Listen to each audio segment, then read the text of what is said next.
Okay students, last class में हम लोग कोलिगेटिव प्रॉपर्टी के ऊपर बात कर रहे थे। दो कोलिगेटिव प्रॉपर्टी क्लियर कर चुके हैं हम लोग, elevation in boiling point and depression in freezing point. फिर से एक बार क्लियर कर देता हूं कि किसी भी सॉल्वेंट में नॉन वोलेटाइल सॉल्यूट ऐड करने पर बॉइलिंग पॉइंट एलिवेट करता है, फ्रीजिंग पॉइंट डिप्रेस करता है, राइट। वेपर प्रेशर में लोअरिंग आता है और ऑस्मेटिक प्रेशर इंक्रीज करता है। तो रिमेनिंग टू कोलिगेटिव प्रॉपर्टीज पे बात करते हैं। And the colligative properties relative lowering in vapour pressure, बहुत आसान, lowering in vapour pressure, that is relative lowering in vapour pressure, right. और same story, solvent A, non volatile solute B, this is B, and this is solution which contains the particle of A as well as B. A and B. This is solution, right? So the story related to vapor pressure. Vapor pressure of pure solvent is represented as P naught A, right? And the vapor pressure of solution is PA plus PB, क्योंकि A का भी vapour बनना चाहिए और B का भी, लेकिन क्योंकि B नॉन वोलेटाइल है तो हटा दीजिए। So P total pressure equal to PA, right. Experimental observation है कि नॉन वोलेटाइल सॉल्यूट ऐड करने पर वेपर प्रेशर घट जाता है। प्रश्न जवाब आपसे पहले भी बहुत बार मांगा गया है कि क्यों घट जाता है। सबको पता है इवोपरेशन एक सरफेस फिनोमेना है, सरफेस पर मौजूद सभी पार्टिकल इवोपरेट हो रहे हैं, सरफेस पर मौजूद सभी पार्टिकल वेपर नहीं बना रहे हैं, क्योंकि कुछ नॉन वोलेटाइल भी हैं, और नॉन वोलेटाइल वो होते हैं जो इजीली इवोपरेट नहीं होते हैं। सो जवाब है आपके पास। सो प्रश्न आता है कितना डिक्रीज हुआ, लोअरिंग इन वेपर प्रेशर। सो ज्यादा में से कम घटाइए, P naught A minus PA, और आप सबको पता है भाई PA और P नॉट ए में एक रिलेशन है, that is PA is equal to P naught A x, and it is according to Raoult's law. Raoult's law क्या कह रहा है भाई, PA is equal to P naught A x। आप सबको पता होना चाहिए PA A कंपोनेंट का सॉल्यूशन में वेपर प्रेशर, और P नॉट ए उस A कंपोनेंट का प्योर A कंपोनेंट का vapour pressure. P naught A pure component A का वेपर प्रेशर, PA सॉल्यूशन में कंपोनेंट A का वेपर प्रेशर, राइट। सो इसको सॉल्व कीजिए, P naught A common 1 minus X A, so that is P naught A और 1 minus X A is X B, क्योंकि हम सबको पता है भाई अगर सॉल्यूशन दो कंपोनेंट से मिलकर बना है तो दोनों के मोल फ्रैक्शन का सम 1 आएगा। So P naught A minus PA is equal to P naught A और x B. So P naught A यहाँ से हटाइए और यहाँ ले P naught A, and that is equal to x B. बहुत सिंपल सा डेरिवेशन है। P naught A pure component का वेपर प्रेशर, PA सॉल्यूशन का vapour pressure, P naught A minus PA that is lowering in vapour pressure, P naught A minus PA lowering in vapour pressure, and P naught A minus PA upon P naught A is called relative lowering in vapour pressure. Already हम इसके बारे में बात कर चुके हैं। So relative lowering in vapour pressure is equal to mole fraction B solute. Relative lowering in vapour pressure किसके इक्वल है, सॉल्यूट के मोल फ्रैक्शन के इक्वल है। So that's our element. सो x b को अगर हम इसको सॉल्व करते हैं, P naught A minus PA upon P naught A, that is relative lowering in vapour pressure is equal to x, right. Solve कीजिए, अगर x b को सॉल्व करेंगे तो हम सबको पता है NB upon NB plus NA, भाई सबको पता है number of mole fraction of B, number of moles of B upon total number of moles, right? So XB is equal to NB. So I write this here. XB is equal to NB upon NB plus NA. So question is, if NB is very less than NA, NB और बहुत कम हो अगर NA से, so neglect कर दीजिए। और neglect के बारे में आप सबको पता होना चाहिए कि नेग्लेक्ट हमेशा एडिशन होता है और सब्ट्रैक्शन होता है। तो NB यहां नेग्लेक्ट हो सकता है, NB यहां नेग्लेक्ट नहीं होगा क्योंकि ये डिवीजन में है, राइट। तो डिवीजन और मल्टीप्लिकेशन की टर्म नेग्लेक्ट नहीं होती है, समझिए ध्यान से। अगर आपके पास 1 10,000 पे 0.1 है, आप नेगलेक्ट कर सकते हो 0.1 को, क्योंकि 10,000 और 10,000.1 में कोई ज़्यादा फर्क नहीं है, राइट। अगर सब्ट्रैक्शन है तो भी नेगलेक्ट कर सकते हो आप, लेकिन अगर मल्टीप्लीकेशन है तो आप नेगलेक्ट नहीं कर सकते, क्योंकि 10,000 इंटू 0.1 1000 होता है, ठीक है। और अगर डिवीजन है तो भी आप नेगलेक्ट नहीं कर सकते। तो नेगलेक्ट एडिशन और सब्ट्रैक्शन होता है, मल्टीप्लीकेशन डिवीजन नेगलेक्ट नहीं होता है। So your X B is equal to N B upon N B, यानी एन बी यहां से नेगलेक्ट हुआ। So X B is equal to, clear हो गया, सॉल्व कीजिए इसको, N B W B upon M B into N A W A upon M A, पलटिए ऊपर इसको। सो एम ए ऊपर चला जाएगा, बोलिए M A upon W, this is your point. कैसे हुआ बताइए, N B W B upon M B, N A W A upon M A, solve करोगे तो ये बार आ जाएगा। सो इसको आप पुट कीजिए अब इस वैल्यू में, P naught A minus P A upon P naught A is equal to x B, X B की जगह वैल्यू पुट कीजिए। सो क्या हो गया आपका, P naught A minus P A upon P naught A, जो एक्स बी के equal था वो अब क्या आ गया, P naught A minus P A upon P naught A is equal to W B into M A M B into W A. वही कहानी, same solvent, same amount of solvent में, सेम सॉल्वेंट में अगर same quantity of solute add कर दिया जाए, relative lowering in vapour pressure molar mass of solute के inversely proportional होता है। This is analysis, right. So ध्यान रखिएगा, P naught A pure solvent का vapour pressure, P A solution का vapour pressure, P naught A, फिर वही pure solvent का vapour pressure P naught A minus P A, lowering in vapour pressure P naught A minus P upon P naught A, relative lowering in vapour pressure. It is clear. B solute को represent कर रहा है, a solvent को represent कर रहा है, W given mass of solute given mass of solvent, M molar mass of solvent and B molar mass of solvent. So this is the another qualitative property. Non volatile solute add करने पर vapour pressure क्या हो जाता है, लो हो जाता है। बहुत ध्यान से इसको समझने की कोशिश करना, बहुत सिंपल सा था और ज़्यादातर रीजन्स के बारे में हम लोग पहले बात कर चुके थे, तो फॉर्मूला आपको ध्यान रखना है, ओके।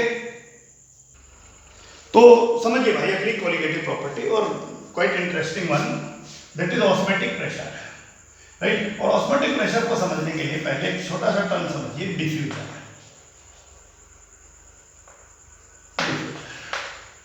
राइट। डिफ्यूजन को बहुत सिंपली आप समझ सकते हो कि अगर मान लीजिए क्लासरूम में कोई परफ्यूम यूज करके आ जाए, पूरी क्लास को पता चल जाता है, राइट। हुआ क्या कि जिस व्यक्ति ने परफ्यूम को यूज किया है, जिस स्टूडेंट ने, उसके पास उसका कंसंट्रेशन ज़्यादा है और फिर उसकी कंसंट्रेशन जहाँ ज़्यादा है वहाँ से उसके पार्टिकल जहाँ लो कंसंट्रेशन है उसकी तरफ मूव करते हैं। This is called diffusion.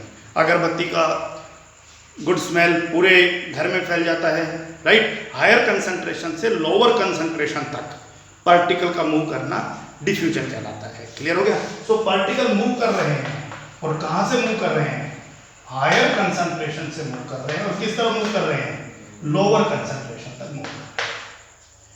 Clear हो गया। आप लोग एक बीकर में पानी लो और एक कांच के गिलास में पानी ले लीजिए और उसमें एक ड्रॉप इंक का डालिए, पूरा सॉल्यूशन इंक के कलर का हो जाएगा। इसका मतलब higher concentration to lower concentration. पड़ोसी के घर में कोई भी मिठाई बने, पकोड़े बने तो खुशबू हमारे घर तक भी आ जाती है। This is diffusion. Higher concentration to lower concentration particle move कर रहा है, this is diffusion. One more phenomena takes place and try to understand what actually happens. We will take a beaker and this is water, right? This is a flask in this shape, no matter कि इसी shape में लेना जरूरी नहीं है, right. ये हमारे experimental observation में हम इस तरह का प्रेफर करते हैं, डोमेस्टिक लेवल पर कुछ भी ले सकते थे। और यहाँ पर हमने एक ऐसा मेम्ब्रेन लगा दिया, ध्यान दीजिएगा, जो मेम्ब्रेन अपने अंदर से केवल सॉल्वेंट पार्टिकल को अलाउ करता है, only allow solvent particle to move, solvent particle to move. ध्यान दीजिएगा हमने क्या किया, सॉल्वेंट पार्टिकल को ही अलाउ करता है अंदर से, राइट। और आपने इस पूरे बीकर में क्या लिया था, प्योर वाटर लिया था, राइट। और यहां हमने क्या किया कि इसके अंदर एक सॉल्यूशन ले लिया, water plus sugar, water plus sugar का सॉल्यूशन ले लिया। इसका मतलब यहां प्योर वाटर है तो यहां पर सॉल्यूशन की कंसंट्रेशन कम है, लो कंसंट्रेशन, और यहां पर वाटर प्लस शुगर है, सॉल्यूशन की कंसंट्रेशन हाई है, हाई कंसंट्रेशन। और सबको पता है भाई कंसंट्रेशन तो बहुत सिंपल फिनोमेना है, किस चीज पर डिपेंड करता है, राइट। जितना ज्यादा सोल्यूट का अमाउंट बढ़ाते जाओगे, जितना ज्यादा अमाउंट बढ़ाते जाओगे, उतना ही क्या होता जाएगा भाई, बोलिए, उतना ही क्या होता जाएगा, कंसंट्रेशन बढ़ता जाएगा। तो पॉइंट इज क्लियर। पॉइंट दोबारा से समझ लीजिए, हमने क्या किया, कंटेनर लिया, कंटेनर के अंदर वाटर डाला, दूसरा बीकर जो हमने यूज किया एपरेटस, उसके अंदर हमने क्या डाला, वाटर प्लस शुगर लिया, राइट। और वाटर प्लस शुगर लेने के बाद यहां पर हमने क्या लगाया, एक मेम्ब्रेन लगाया। और उस मेम्ब्रेन की खास बात क्या थी कि वो अपने अंदर से केवल सॉल्वेंट पार्टिकल को अलाउ करता है, सोल्यूट पार्टिकल को अलाउ नहीं करता है, राइट। अब होगा क्या, ध्यान से देखिए कि धीरे धीरे, और इस मेम्ब्रेन को नाम देखिए क्या दिया गया, semi permeable membrane, right. Semi permeable membrane का मतलब the membrane which only allows the passage of solvent particle, जो अपने अंदर से केवल सॉल्वेंट पार्टिकल को। तो जैसे ही इस डेमोन्स्ट्रेशन को थोड़ी देर के लिए छोड़ोगे, आप ये ऑब्जर्व करोगे कि the level of water in this solution increases, इस सॉल्यूशन में वाटर का लेवल इंक्रीज हो जाएगा। सीधा सा मामला है भाई, पानी आया कहां से, और दूसरा ऑब्जर्वेशन, यहां आप लेवल डिक्रीज ऑब्जर्व करोगे, यहां आप लेवल इंक्रीज ऑब्जर्व करोगे। सीधा सा मामला यहीं से आया।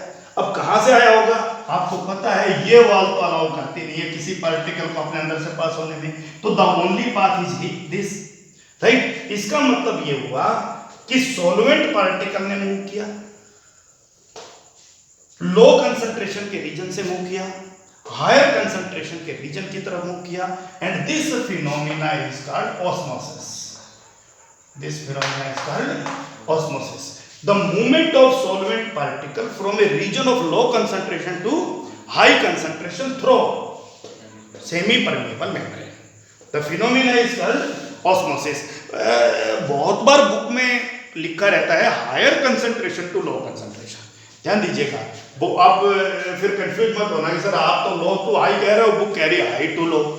बुक कह रहा है कि हायर वाटर कंसंट्रेशन टू या higher solvent concentration to lower solvent concentration, right. तो जब सॉल्वेंट जिक्र कर दिया तो फिर बात ही क्लियर है, वरना हम लोग कंसंट्रेशन को डिफाइन ही यूं करते हैं कि amount of solute in solution.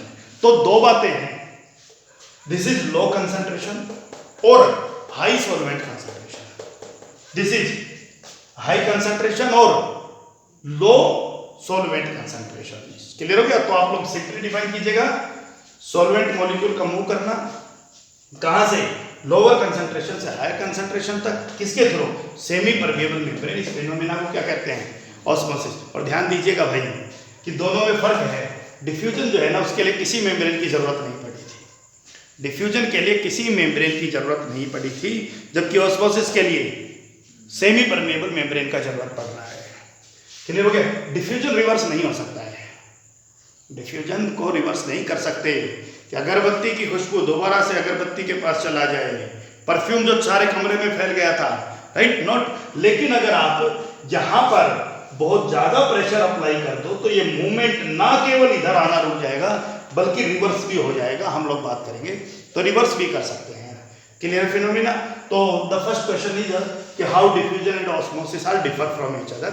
अब हम थोड़ा और आगे समझने की कोशिश करते हैं।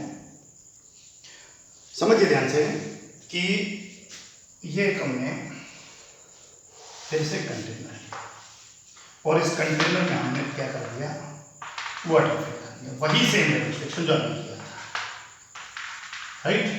और इस कंटेनर के अंदर हमने फिर से उसी तरह का डेमोन्स्ट्रेशन करते हुए एक दूसरा वेसल लिया, और एक मेम्ब्रेन लगाया एसपीएम जो सॉल्वेंट पार्टिकल को फ्लो करेगा।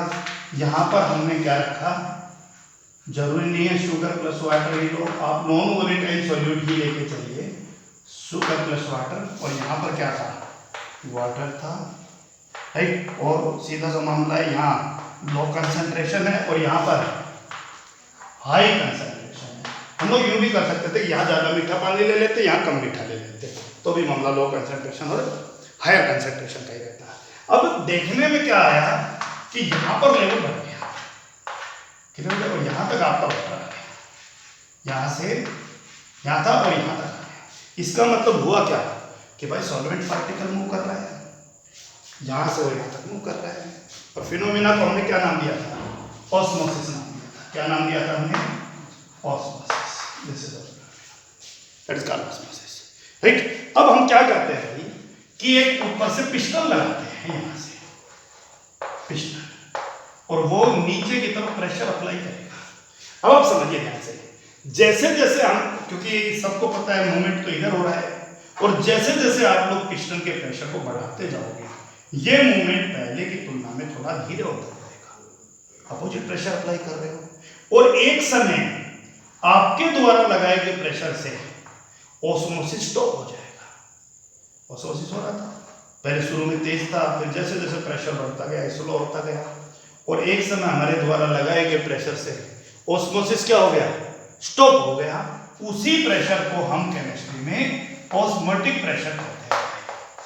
ध्यान दीजिएगा, ऑस्मोटिक प्रेशर किसे कहा गया है, the pressure at which osmosis stop. वो प्रेशर जिसके ऊपर ऑस्मोसिस स्टॉप हो जाता है, उस प्रेशर को हम क्या कहते हैं, ऑस्मोटिक प्रेशर कहते हैं। क्लियर हो गया, right. So osmotic pressure is represented by pi, but it is not mathematical pi. I again repeat, its value is not 3.14. Point is clear? Okay. So अब मैं यूं कह रहा हूं भाई कि जब तक हमारे द्वारा लगाया गया प्रेशर ऑस्मोटिक प्रेशर से कम था, मतलब ऑस्मोटिक प्रेशर तो वो होता है जिसके ऊपर ऑस्मोसिस रुक जाता है, राइट। आप लोग दोबारा से समझने की कोशिश कीजिए, ये चल रहा था ऑस्मोसिस, प्रेशर लगाना शुरू किया, ऑस्मोसिस स्लो होता गया, एक समय ऐसा है जब ऑस्मोसिस रुक गया। उसी प्रेशर को हमने क्या नाम दिया, ऑस्मोटिक प्रेशर दिया। और ज्यादा प्रेशर अप्लाई कर दो तो फिर ये अपोजिट डायरेक्शन में होने लग जाएगा, और इसे हम क्या कह देंगे, reverse osmosis. Solvent particle higher to lower move करने लग जाएंगे, तो इसका मतलब है कि उस प्रोसेस में हम क्या कहेंगे, रिवर्स हो रहा है ऑस्मोसिस। तो हमारी तीन स्टोरी, जब तक हमारे द्वारा लगाया गया प्रेशर ऑस्मोटिक प्रेशर से कम है, यानी अभी रोक नहीं पा रहा है, तो फिर मूवमेंट जारी रहेगा, ऑस्मोसिस कंटिन्यू। जैसे ही हमारा द्वारा लगाया गया प्रेशर ऑस्मोटिक प्रेशर के इक्वल हो जाएगा, ऑस्मोसिस स्टॉप हो जाएगा। और जब हमारे द्वारा लगाया गया प्रेशर ऑस्मोटिक प्रेशर से भी ज्यादा हो जाए, तो उस समय क्या हो जाएगा, रिवर्स ऑस्मोसिस हो जाएगा। This is the condition where applied pressure is less than osmotic pressure, osmosis continue, right. Maybe इसका जो रेट है वो स्लो हो जाए और धीरे फ्लो करने लग जाए, और जैसे हमारा अप्लाइड प्रेशर ऑस्मोटिक प्रेशर के इक्वल हो जाए, उस समय ऑस्मोसिस स्टॉप हो जाएगा। और जब applied pressure greater than osmotic pressure हो जाए, तो उस समय रिवर्स ऑस्मोसिस हो जाएगा। क्लियर है पॉइंट? और समझने की कोशिश करते हैं ऑस्मोसिस को। बॉयल्ड एग लो और उसकी आउटर लेयर को रिमूव करो, जो उसकी आउटर व्हाइट लेयर है उसको रिमूव करो, right. In first case you will take the pure water, and in next case you will take a salty water,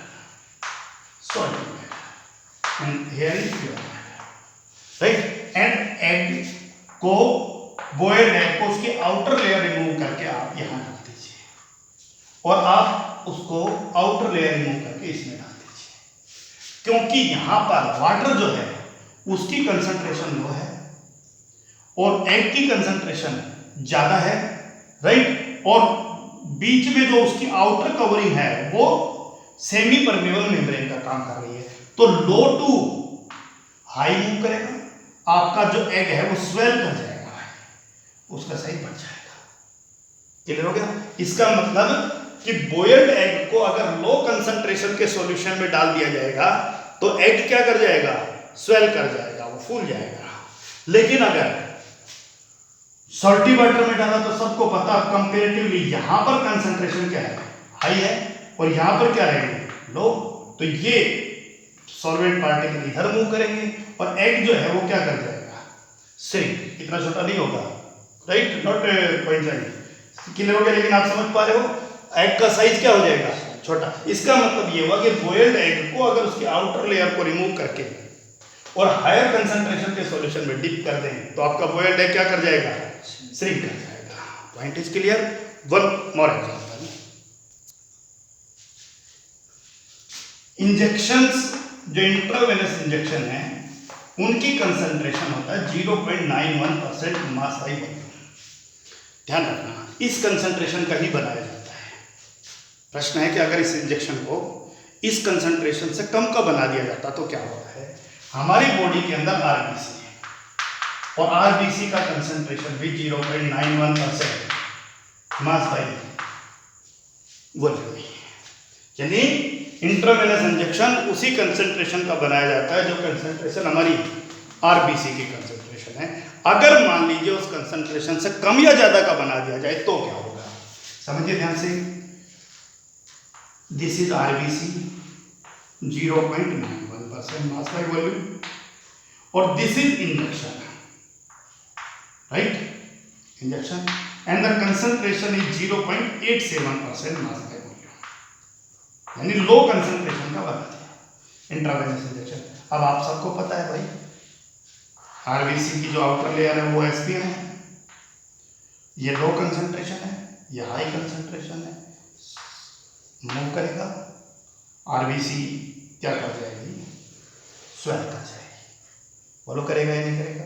point is clear? तो अगर इंट्रावेनस इंजेक्शन 0.87% बाई मास यानी 0.91 से कम का अगर बना दिया जाए तो फिर क्या होगा? आरबीसी स्वेल कर जाएगी भाई, क्योंकि लो टू हाई। क्लियर हो गया? Low concentration to high concentration solvent particle move करेगा। पॉइंट है क्लियर? नेक्स्ट पॉइंट, अगर मान लीजिए ये आपका फिर से आरबीसी 0.91% मास बाई वॉल्यूम और यहाँ पर 0.95%, यानी इंट्रावेनस इंजेक्शन आरबीसी से ज्यादा कंसंट्रेशन का बना दिया, लो टू हाई, आरबीसी श्रिंक कर जाएगा। तो point is clear? RBC swell करेगा या आरबीसी श्रिंक करेगा। ओके, और समझिए बेटा,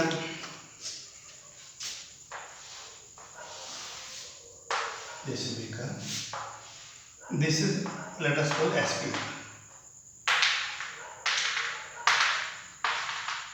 pure water and we will take sea water, सीधा सा मतलब है हाई कंसंट्रेशन और low concentration, right? Clear? Pure water low concentration, ठीक है? Solvent particle low to high. So solvent particle move करेगा low concentration to high concentration. Clear है point? Low concentration to high concentration. जिसका concentration low होता है उसका osmotic pressure भी लो होता है। तो लो ऑस्मेटिक प्रेशर टू, ध्यान दीजिए, हाई ऑस्मेटिक प्रेशर। और ये बहुत सिंपल सा कहानी है, समझिए ध्यान से, राइट? दो सेम ट्यूबली, ये वाटर में डीप थी, यहां पर 10% शुगर का सॉल्यूशन है और यहां पर 20% शुगर का सॉल्यूशन है, राइट? यहां पर कंसंट्रेशन डिफरेंस कम है और यहां कंसंट्रेशन डिफरेंस ज्यादा मूव करेगा। ज्यादा मूव करेगा तो रोकने के लिए ज्यादा प्रेशर लगाना पड़ेगा। So definitely high osmotic pressure directly proportional है कंसंट्रेशन के। दिमाग में फिट बिठाइए। So low osmotic pressure to high osmotic pressure.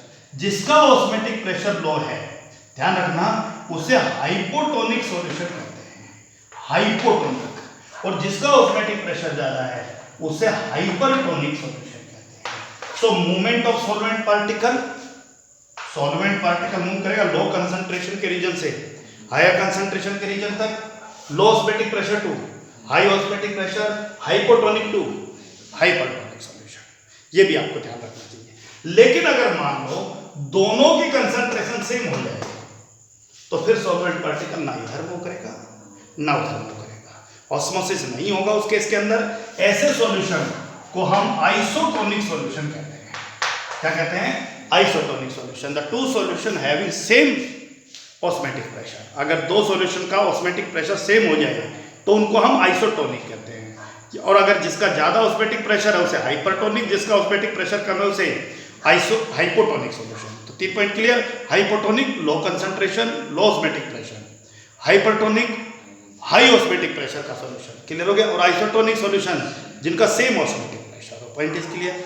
Okay, अब इसी कहानी को समझते ध्यान से कि अगर मान लीजिए ये आपका सी वाटर है और आप लोग सी वाटर को प्योरीफाई करना चाहते हैं।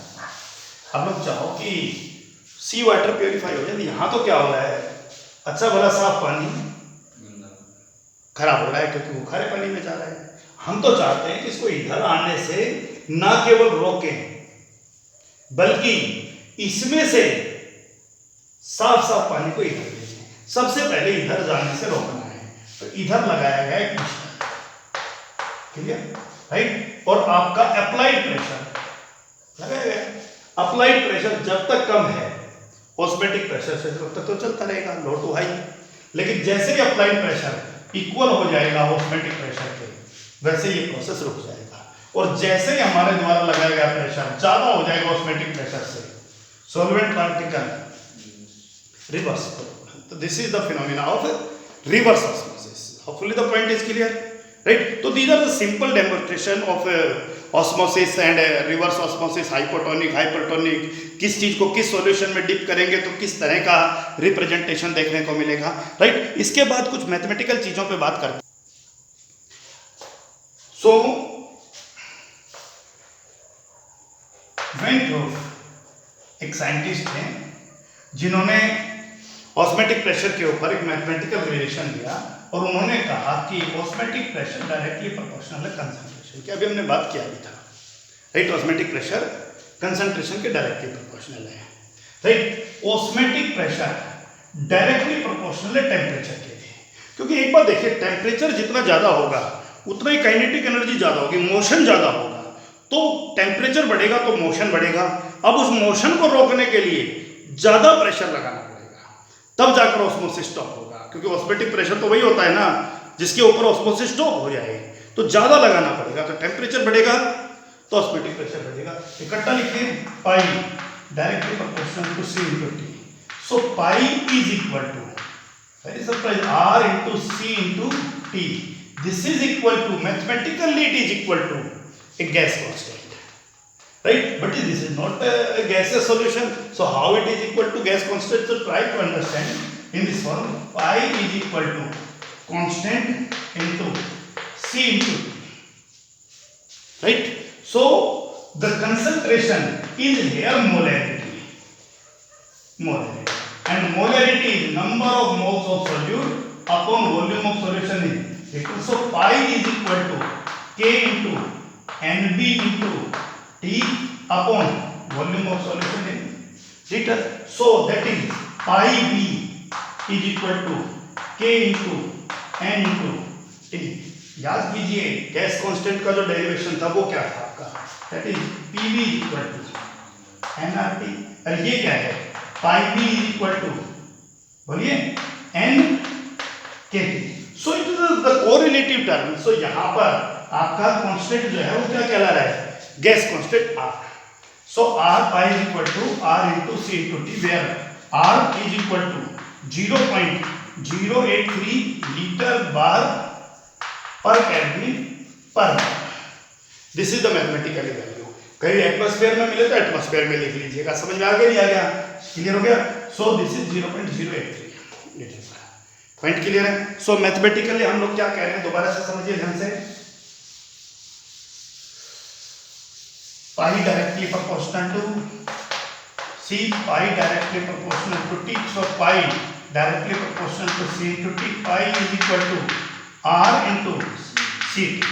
Right? Where C is concentration, that is molarity, that is number of moles of solute upon volume of solution in liter. So pi is equal to R into N, or N is nothing as number of moles of solute upon T, and that is volume of solution in liter. So this is the mathematical relation.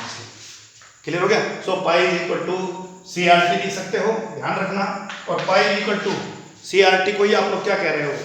Pi is equal to C concentration, that is number of moles, volume of solution in liter, right? So this is the simple point. Okay, so again I repeat what when we suggest pi directly proportional to C, pi directly proportional to T. So pi is equal to C into T, pi not directly proportional to R into C into T. So you should simply write pi is equal to CRT, where C is concentration, molarity, number of moles of solute upon volume of solution in liter, and that is R into T. Number of moles of solute का formula है pi is equal to WB R T MB, and that is volume of solution in liter. Again, osmotic pressure, molar mass of solute के inversely proportional है. So this is elemental. करोगे? और अगर दो solution isotonic solution हो तो फिर क्या कहोगे भाई? दोनों का ऑस्मोटिक प्रेशर क्या हो जाएगा? सेम हो जाएगा. Point is clear? Okay. So the quick summary of all four colligative property. Very simply, this is A solvent and add non volatile solute to bring solution. That is A and B, and it is solution. The first point is vapor pressure, and that is P naught A, and it is PA, right? Or we know lowering in vapor pressure. The second point is freezing point, और पहले boiling point लेंगे, कोई बात नहीं है. That is T naught B, that is PB. boiling point elevate कर रहा है, ठीक है. freezing point T naught F TF, freezing point decrease कर रहा है, right. And the fourth one is osmotic pressure, that is pi 1 और pi 2 डालते ही ऑस्मोटिक प्रेशर इंक्रीज कर रहा है. This is the fourth simple relation. उसके बाद हमने क्या क्या पढ़ा भाई? हमने पढ़ा relative loading in vapour pressure, that is P naught A minus PA upon P naught A is equal to XB. Clear है? इसको मैथमेटिकली सोल्व किया भाई. P naught A minus PA upon P naught A, और XB को हमने क्या लिखा? NB upon NB plus NA, right. NB upon NB plus NA. और अगर NB बहुत स्मॉल हो तो नेग्लेक्ट कर दीजिए, तो फिर आपका फॉर्मूला क्या बन जाएगा? P naught A minus PA upon P naught A is equal to NB की जगह WB अपॉन MB, इसको नेग्लेक्ट कर दिया है, NA की जगह WA upon NA. So this is our formula, right? और relative lowering in vapor pressure, molar mass of solute के inversely proportional. Again, delta TB is equal to TB minus T naught B. Delta TB is equal to directly proportional to molarity. So delta TB is equal to KB into molarity. Delta TB is equal to KB into molarity WB into 1000 upon MB into WA. ध्यान रखिएगा. Clear हो गया? The third point is delta TF. So T naught F minus TF, T naught F minus TF. Delta TF is directly proportional to molarity. So delta TF is equal to KF into M. Put the value of KF, M is equal to KF, and M is WB into 1000 upon MB into WA, right. Molarity का same formula, same ही चीज चल रहा है. Clear हो गया? बस यहाँ difference था, अब ध्यान रखना किस में से क्या घटाना, ज्यादा में से. And the next one is pi is equal to CRT, pi is equal to C NB upon volume of solution in litre, and R T, तो pi m B W B R T m B और volume of solution है litre. और अगर दो solution isotonic हो तो दोनों का ऑस्मोटिक प्रेशर सेम रहेगा। तो पाई वन अगर पाई टू के इक्वल है तो ध्यान रखना, अगर पाई वन इक्वल है पाई टू के, so C1 RT is equal to C2 RT।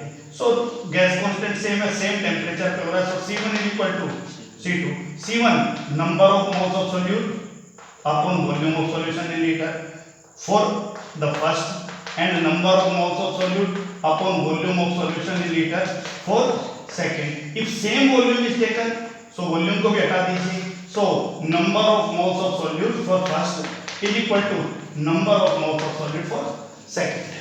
Clear कर लीजिए इसको, दो अलग अलग सॉल्यूट लीजिए, इसका नंबर ऑफ मोल्स और इसके नंबर ऑफ मोल बराबर होंगे, तो फाइनल रिजल्ट वही है कि अगर वॉल्यूम सेम है आइसोटोनिक है तो फिर बहुत सारी छोटे छोटे क्वेश्चंस पर हम लोग विजिट कर पाएंगे। तो hopefully the point is clear for you. ये चारों कोलिगेटिव प्रॉपर्टी उनके मैथमेटिकल फॉर्मूला आपके दिमाग पे होना चाहिए। एक पेज पर लिख लीजिएगा आप इन सबको एक पेज पर लिखने के बाद जितनी बार भी, क्योंकि अगली क्लास में आप लोग बहुत सारे न्यूमेरिकल करोगे और आप लोग बहुत सारे न्यूमेरिकल बार बार आपको कभी कोई फॉर्मूला यूज करना पड़ेगा। बार बार जब आप इनको अपने उस पेज से देखोगे तो ये आपको अपने आप ही याद हो जाएंगे, आपको याद करने का जरूरत नहीं है, क्योंकि डेरिवेशन आपने खुद किया है। हाँ, डेरिवेशंस को रिपीट करना है, रिटर्न कर करके देखना है आपको 2-3 बार क्या क्या चीजें कैसे हुई थी, हर चीज के पीछे जो रीजन है उस पर अच्छे से बात करना है। So that's all for today, okay.